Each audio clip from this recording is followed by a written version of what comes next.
Hello everyone, today we will be discussing regarding the blood vessels that supply the heart.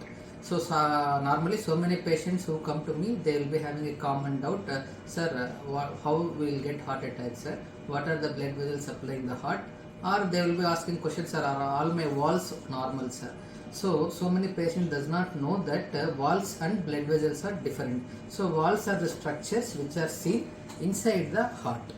So normally we will be having four walls, that is mitral wall, tricuspid wall, aortic and pulmonary wall, which act like a door-like mechanism inside the heart. So these are not the things which will result in heart attack. So heart attacks are because of the clots which develop in the blood vessels supplying the heart. If you see this picture, so these are the major blood vessels supplying the heart, which are seen over top of the heart, and it will be giving multiple branches which go deep inside the muscles of the heart and supply essential nutrients, oxygen to the myocardium. So if we see from left to right, normally we will be seeing three blood vessels. So the left side one, this is the LAD. So this is LAD means left anterior descending artery, which is the major blood vessel supplying almost to 50% of the cardiac musculature. So this LAD will be having major branches like septals and diagonals.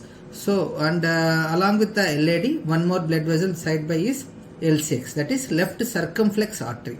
So this left circumflex artery will be supplying mostly to the lateral portion and posterior portion of the heart, which gives branches like obtuse marginals. And this is the right side vessel, this is right coronary artery. So as the name suggests, it supplies to the right side of the heart and also to the inferior portion of the heart.